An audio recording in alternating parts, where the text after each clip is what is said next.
Dallas, Texas, the flash, apparently official, President Kennedy died at 1 p.m. Central Standard Time, 2 o'clock Eastern Standard Time, some 38 minutes ago. That was legendary CBS newsman Walter Cronkite on November 22nd, 1963. Hi, everyone. I'm Vladimir Duthier. And I'm Anne-Marie Green. The final batch of files related to President John F. Kennedy's assassination will be released today. The collection includes thousands and thousands of documents that have never been seen by the public. The files may put to rest more than 50 years of competing conspiracy theories. So here to discuss this is presidential historian Doug Wead. Doug, thanks so much for joining us. Listen, some intelligence officials, including CIA Director Mike Pompeo, are really concerned about the release of this information. Why do you suppose they're so hesitant? Well, that's what they're paid to do, right, is to be hesitant. But I can tell you, Anne-Marie, they've had 54 years to redact this information. There's going to be so many marks all over these pages.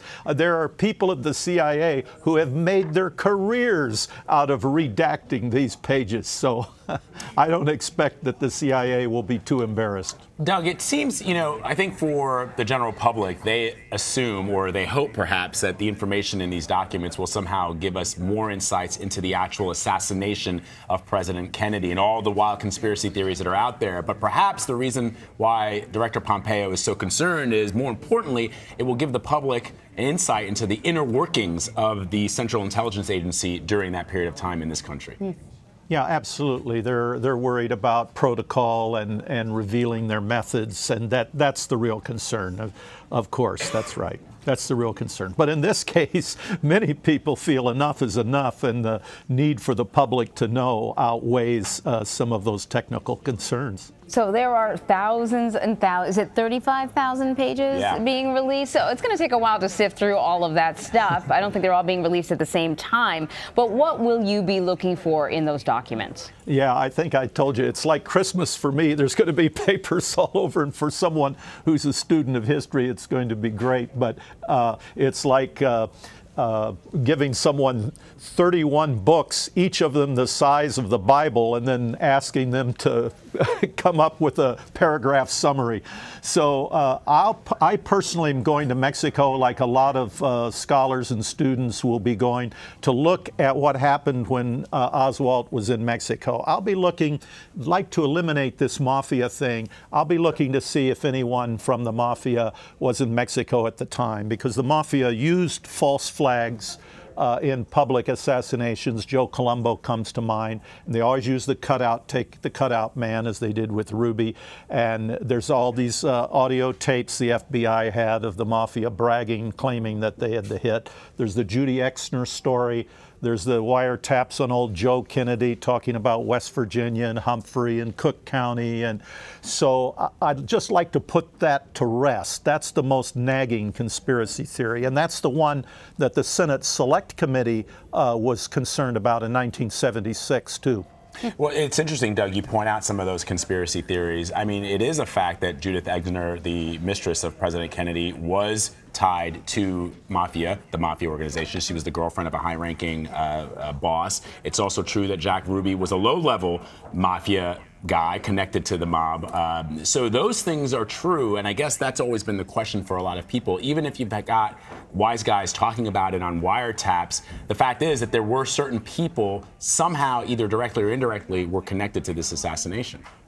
Yes, and there's cui bono. There's definitely, this was the mob's modus operandi then. There's also the Castro connection, the fact that the mob had someone working in food services in Havana, and the CIA did approach Sam Giancano and ask for his help in an assassination attempt of Fidel Castro. Some of these stories are now in Pulitzer Prize-winning books, and at the time, you mentioned Judy Exner, she was highly ridiculed when she came out with her book, unmercifully ridiculed. Now you read it in Pulitzer Prize-winning books. She'd show up at the White House when Jackie was out of the country, and so there's there's some mysteries that need to be resolved. And Vlad, you stop and think of this. Imagine for one whole generation, the Soviets ran 5 agents at the top of the British Secret Service. That's unbelievable. But now it's uncontested, and we can document it that it's true. So there are amazing things that happen. That's what makes history so fascinating.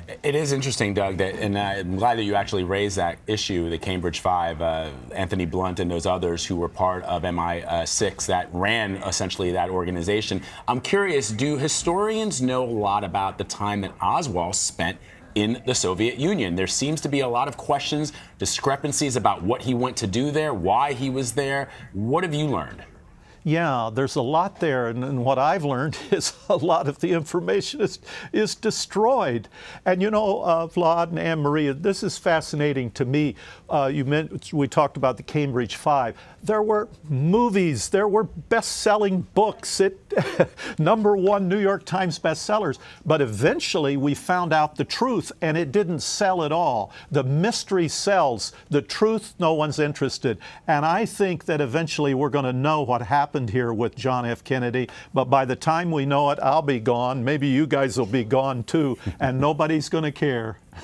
I think someone out there will still care. This is it's a story. It's the gift that keeps on giving, and that people sort of can't get enough of this. Yeah, it's become a cottage industry. It really, it really yeah. is an industry unto itself. The conspiracy theories surrounding the assassination. Well, this is going to feed it. This new information. There's going to be new conspiracy theories. That's what I wanted to ask you. Do you think that it will answer more questions or give rise to more questions? No, I think this is going to be a new beginning, and I think that's one of the things the CIA dreads. I expect conspiracy theories to just be popping up like wildflowers after the rain, because you have anyone who threatened the president during that time, and there are many of those bogus threats and real threats that are not carried out, coinciding with other facts. So I think it's not going to resolve anything. It is interesting that, you know, here we are almost 50 years, more than 50 years after the assassination of President Kennedy, that he still has this fascination on not just us here in the United States. I mean, when I lived in France, people talked about this. They talk about President Kennedy still to this day. I wonder why that is, Doug. I mean, I have a personal opinion as to why that is, but from a historian's point of view, why is that? Well, he didn't finish what he wanted to do, so John F. Kennedy remains a little bit of a blank slate, and so people of any political stripe can write on that slate and say, this is what he might have done, this is what he believed in, this is where he was headed. I think that's part of it. His legislative work hadn't begun. LBJ was to do that, so I think that's part of it. And he was young, and he was handsome, and he carried a lot of our hopes. So. Yeah, it was Camelot, as Jackie Kennedy once said, Camelot. Doug Wead, as always, my friend, we thank you for your time. Thank you, Vlad. Thank you, Anne-Marie.